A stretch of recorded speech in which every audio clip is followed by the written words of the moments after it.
Hi there.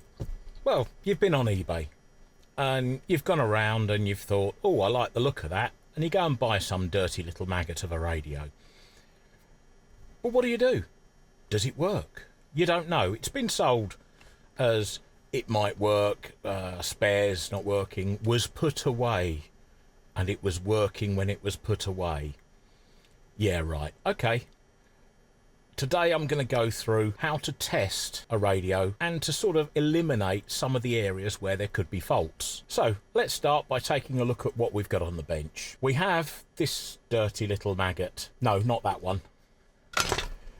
This one. This is a nice Hacker RP30, an early one in red, and it's got its usual paint spots, mud spots.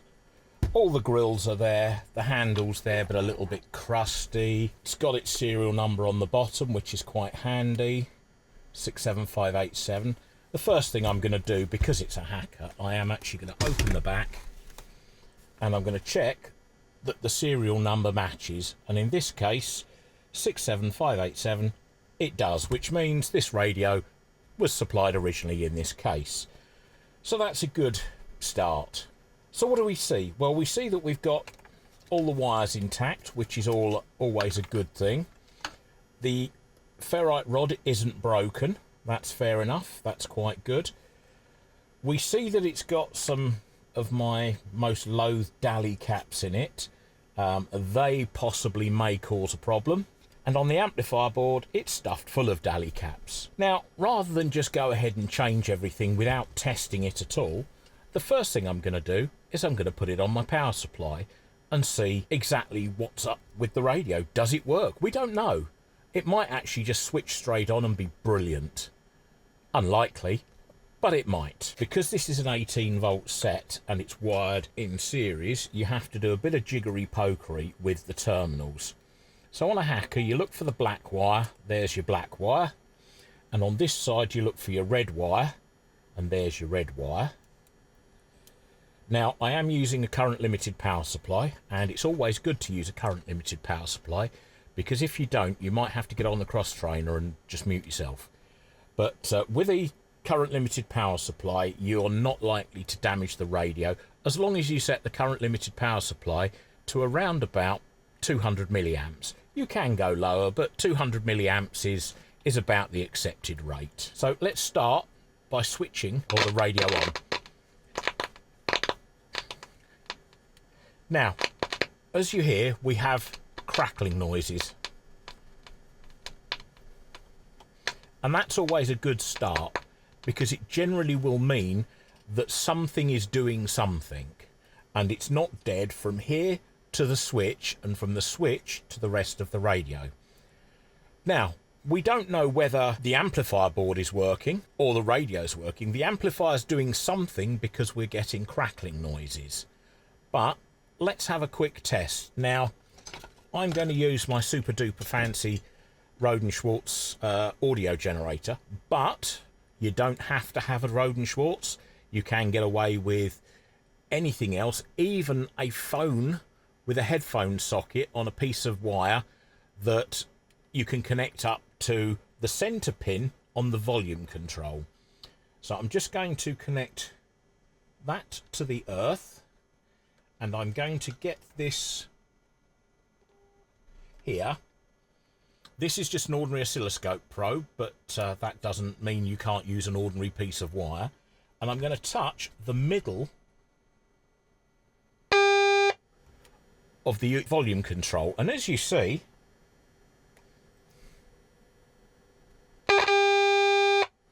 we're getting noise out of it. Now, it might not have been the clearest noise, and I might have been overdriving it because I'm putting a very high signal level in, but at least we know the amplifier board is working now. So that rules out any fault from the volume control to the loudspeaker, because we've just tested the loudspeaker, the amplifier board, the power connections, and the volume control. You can touch the other terminals just to check and see whether you're getting it on all the terminals. Let's turn the volume control up. And we're not getting any, there we are. We're not getting anything from the input terminal of the volume control. So the wiring is sort of okay, but we shall have to look into further why we're not getting any signal at this point. And it sounds like it's just a dirty contact. There we go. Yes, it's some corrosion on the solder by the looks of it. So we could just spray that up and clean that up, and that should bring that back into life. So now that we know that that part of the radio is working, let's have a look at what else could be wrong. So we know we're getting noise from there to there. Let's see if we're actually hearing any noise from the radio.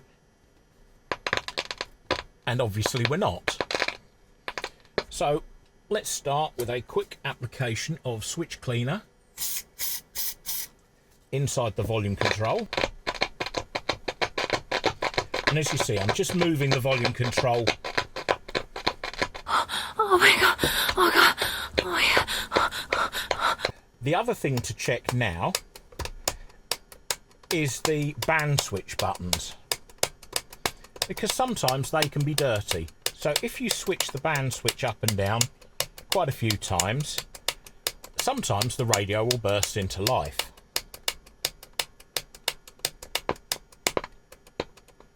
Now it sounds like again it's trying to do something.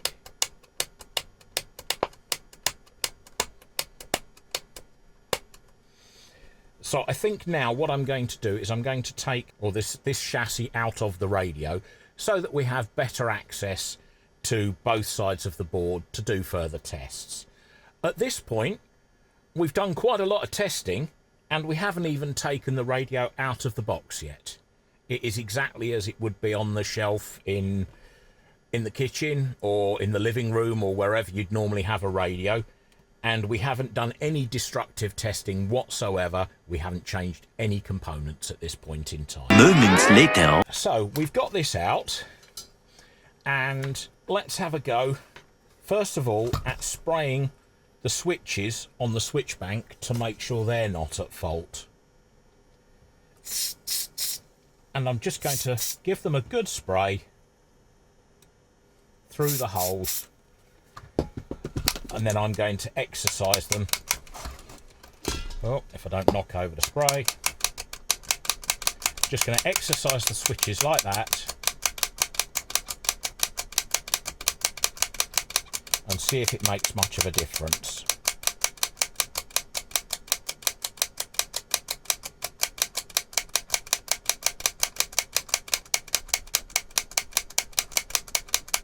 And that's all you need to do for a little while.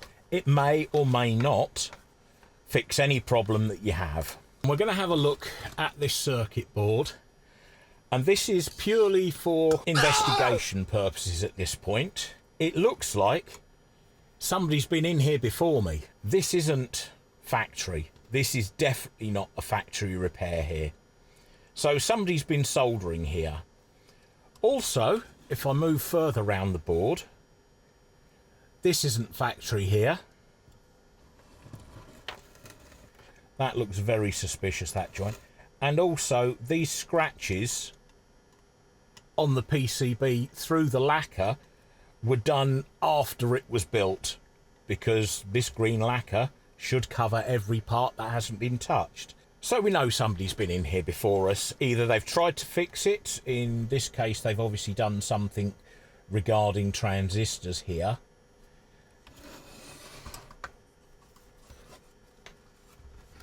They haven't changed any components. Maybe this is a replacement transistor here. We don't know at this point. But we can have a go at figuring out why this radio is now not making any sound. It's also useful to have a copy of the service manual. Again, for hackers and for a lot of radios, you can just download these for free off the internet. And that is the amplifier board. And that is the radio. Just make sure that's plugged in correctly.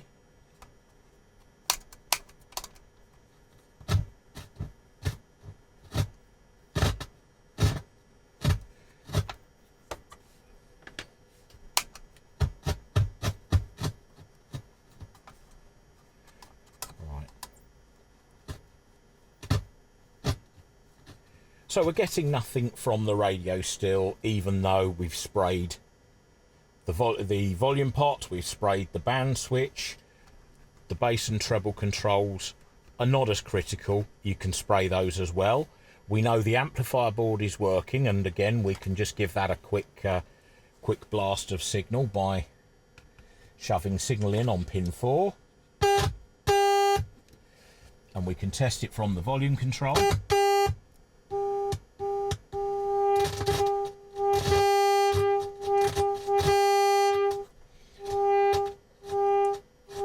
As you can see, we're getting audio sent through the system there, so that's fine. But we're not getting any audio from the rest of the radio. Now, this radio has got AF117s in, and that generally means you're going to have to hit the radio. And it's one of those things, these transistors are notoriously bad for breaking.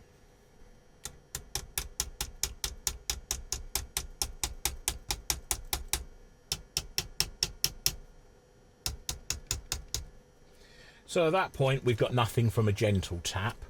I'm going to get a pair of cutters, and the next thing I'm going to do to these is on the shield wires, I'm going to move it slightly out the way, that capacitor at least, and I'm just going to get in there and I'm going to cut the shield wire. And I need my thin scribey tool just to pull the wire out the way. So it wasn't that one. Let's check this one and see if this one brings it back to life. No, and we've still got this one here, and that one is the one that comes through the bottom here and there. So we've cut the 3 shield wires, and at this point we've still got no radio signal. Let's turn on the signal tracer. Let's see if we're getting anything on any points of that transistor.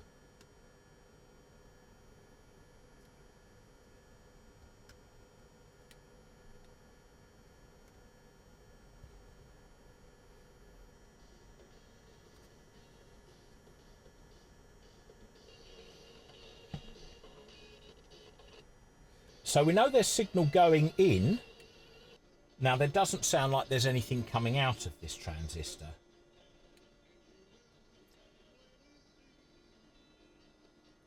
Now to just check, we need to move down to where the next transistor is, which are these 4 points.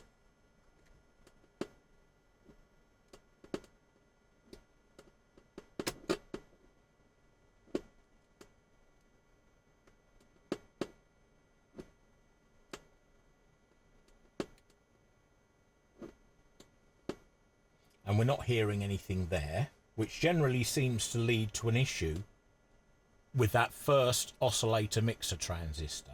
So the first thing I'm going to look at is replacing this transistor at the top. Montage.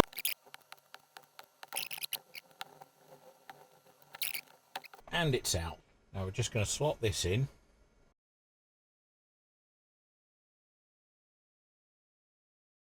So we've checked the first transistor, and we've replaced it because it wasn't as good as it could have been. So let me just touch that one up again. There we go.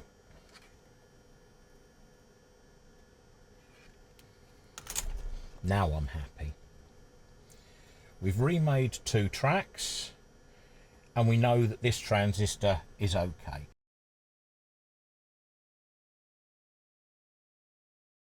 So let's get this one out now.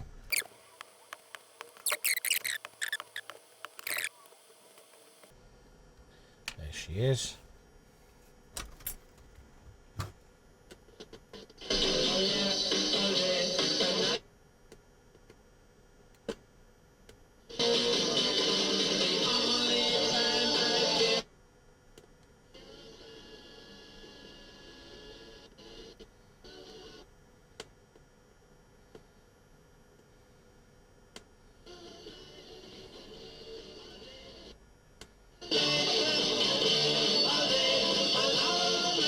So we are getting the signal through, but not as far as the last transistor. Right, okay. So, where are we up to? Right, now I've zoomed in on the overhead camera just to show what I've done. I've changed the 3 transistors because the AF117s were all a bit iffy. I've also removed 1, 2, 3, 4 dallies and an Elka mold, and they're over here.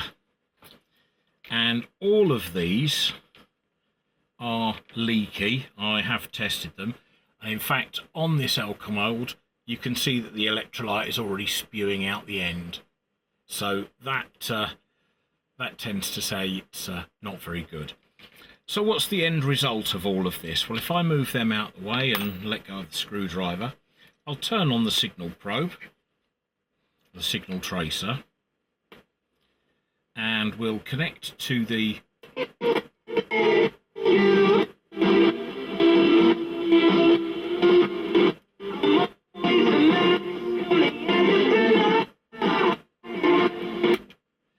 we get the signal from the radio down to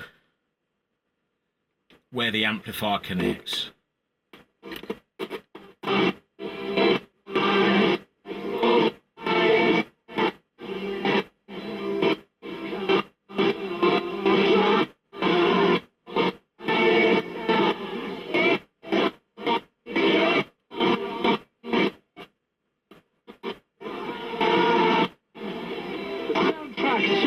Wednesday evening, officially underway right now. Richie, this is time the radio. So I was calling by the optician of varifocals. So just essentially saying that it's game over for me. The partying is truly over. Is there something in your life that's happened recently that signalled to you that the party days are done and dusted? Nicole says in the supermarket yesterday, the lady in front of me in the queue asked if the sweets I were buying were my grandchildren. The teenage children of mine. That's there ready. So the radio itself is actually working. So I'm going to turn off the signal tracer and move that out of the way for now. And I'm going to disconnect the radio because effectively that part of the job is done. Now, we haven't done any alignment, we haven't done any other modifications to it, we've just got the radio working at this point by changing only those bits that need changing. Now, I could go through and check every resistor and see if they're all intolerant, but this is just a let's get it going scenario. What I'm going to do next is I'm going to take the audio amp and I'm going to change all of these daily capacitors because they are effectively rubbish these days. We've already had 4 of them test as leaky, so because it's the same age, I'm going to change them all, and then we'll have at least a fighting chance to get a working radio out of this. 15 minutes later. Okay, so we've come back now, and all the capacitors on that board have been changed. I did test the old ones. Half of them were crap, half of them were acceptable, but if you're changing them if you're taking them out to test them, you might as well change them for new and save yourself heartache later. Now, if I power up the radio,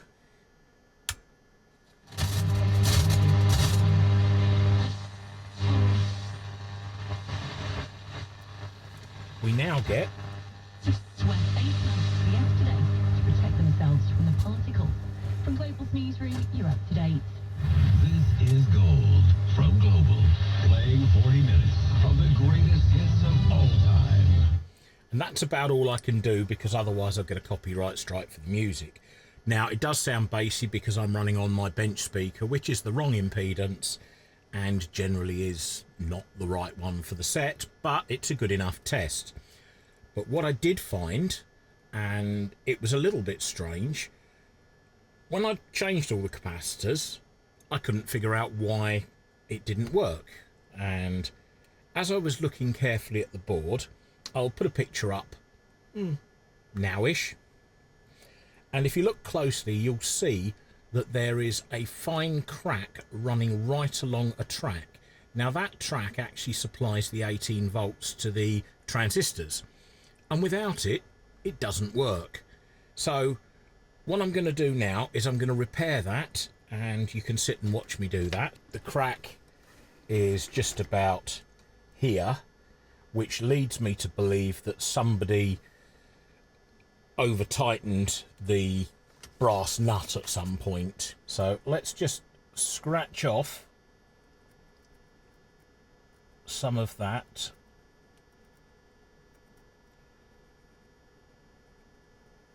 Like that. And then I'll get a component leg. I'm just going to add a little bit of solder to tin the wire. I'm going to tin the track like that. Now that might already have done it, but rather than take a chance, I'm going to put the solder link in anyway.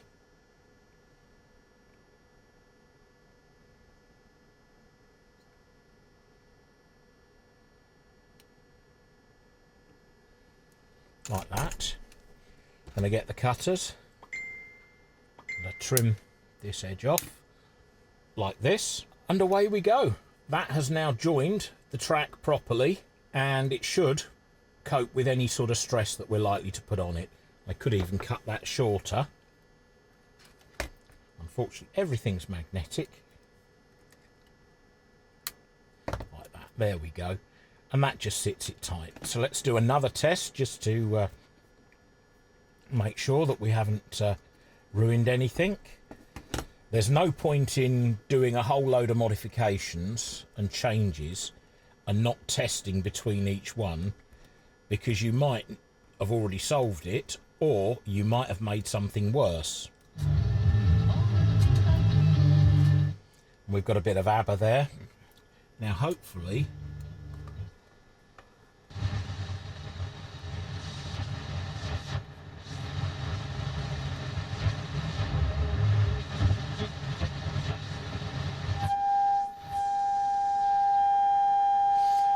and there we have the tone from the signal generator. I'm going to turn that down a little bit. So now we have a radio that can go back into its case, and then we can do a final test.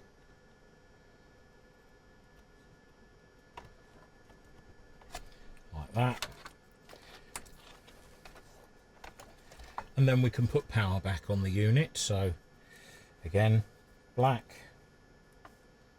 and red, and let's close the unit up just so that it looks like a radio rather than being open. And if I can get enough power lead, there we go.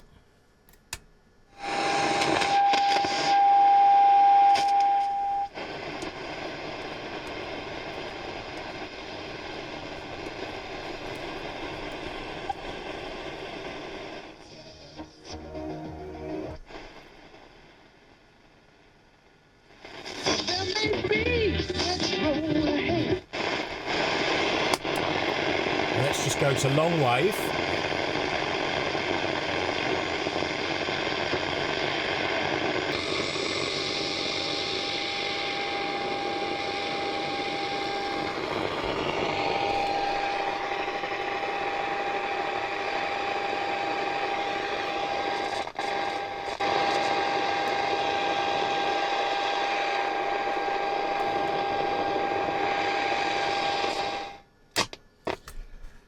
So we can hear the signal generator at least. So there we are, one fault found Hacker Herald with some fairly complex changes, but nothing that you wouldn't be able to find with some fairly rudimentary tools. You don't have to have the latest, greatest of everything to do what I've done today. You just have to have hopefully a schematic, which will help, and a little bit of an inkling on how the radio works.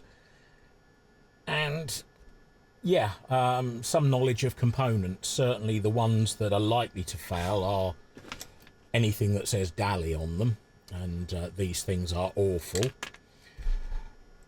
Then you've got the AF117 series or the AF series transistors, which have a habit of being a bit fussy, and we've taken them out and we've put some silicon transistors in there because they work just as well without needing to change biasing or anything else like that. We just straightforward swap from germanium to silicon, save some money. And we recapped the amp board basically to get rid of, again, some more leaky capacitors. Some were good, some were, well, I wouldn't say good, some were okay, some were leaky and really needed replacing. So we might as well do them all. And apart from that, all it needs now is a bit of an alignment, and it needs some TLC, some cleaning, some polishing to bring it back to what it should look like. So it's down to cosmetics now, and you can sit there and polish away to your heart's content. I'm planning on building some test equipment. You don't need a super duper signal generator. You don't need a super duper audio generator. What you do need really as a standard is some form of signal tracer. If you have a look at Chris All the Gear No Ideas channel, I'll link a video to a probe that he has made to fit the Velman kit, which you can obtain from eBay or from any other source. Pretty much available worldwide, and he makes a probe that you can build yourself. The other one that has just gone to market, especially if you're in the US, is DB Electronics Signal Tracer Kit, and that's Doug and Bob. They've released their kit finally, and if you'd like to go and see them, again, I'll put a link to their website in the description. You can go over and have a look there. They'll give you all the details. On their website there are links to their YouTube channels where you can actually go through the entire history of how the signal tracer was designed and how it's come together. With that, I'm going to say thank you very much. If you like the video, you know what to do. I'm not going to say it again. But why not watch one of the others of my fixing videos? Thanks very much. Bye for now.